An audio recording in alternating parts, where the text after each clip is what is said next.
est avec nous en direct, porte-parole de Debout la France. Bonjour à vous. Merci d'avoir accepté notre invitation. Vous êtes sur la même ligne que Marine Le Pen ? Je ne sais pas si on est sur la même ligne que Marine Le Pen, mais je suis ravi de voir qu'Emmanuel Macron est sur la ligne que nous défendons depuis des années. Ça, c'est un vrai changement. Alors peut-être on est en train de découvrir les problématiques migratoires à la tête de l'État, c'est une bonne nouvelle.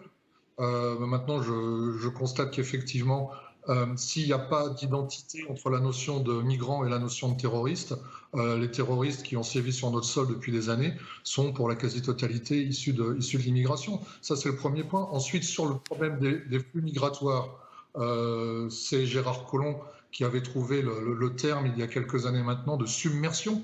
Et pour qu'un élu socialiste se fende d'un tel aveu, c'est qu'on a un réel problème. Donc il est bien évident qu'aujourd'hui, avec pour parler du cas qui nous préoccupe, à savoir le cas afghan, il est bien évident qu'il y a tout un tas de pays entre l'Afghanistan et la France, et l'Europe même, qui sont plus à même que nous à accueillir les migrants. Alors, il faut noter qu'on en a beaucoup parlé la semaine dernière, mais que les services ont pisté. Il y a une espèce de maillage qui est fait lorsqu'ils arrivent, ces Afghans, sur le territoire français, voire même avant. Et on s'est aperçu la semaine dernière qu'il y avait un certain nombre de gens, 5 personnes, dont on se posait la question de savoir s'ils n'avaient pas des liens avec les talibans. Donc, évidemment, le risque zéro n'existe pas. C'est ce que semblait dire Emmanuel Macron hier. Mais notre devoir d'humanité, notre devoir d'accueil, il existe et il est surtout extrêmement important. Mais la France a déjà pris sa part, madame. Enfin, ça fait des années que la France accueille 10 000 Afghans par an sur son territoire. 10 000 Afghans, d'ailleurs, dont on n'a pas fait d'enquête approfondie sur leur cas.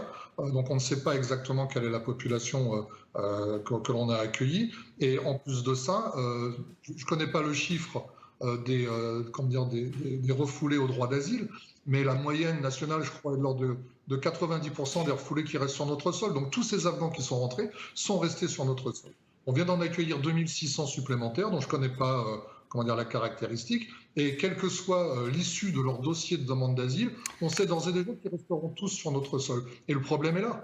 Si à un moment donné, le droit d'asile n'est pas radicalement restauré dans ses valeurs premières en France, on est condamné à recevoir toujours plus de migrants. Ce qui est certain, pardonnez-moi Jean-Marc Chipot, je vois le temps qui file et il faut que je fasse tourner un petit peu aussi, mais ce qu'on comprend, en tout cas quand on vous écoute, c'est que cette thématique fera partie de la thématique de la présidentielle, c'est sûr et certain, et qu'Emmanuel Macron a donc décidé de s'en saisir. Autre chose, merci beaucoup d'avoir été avec nous en direct.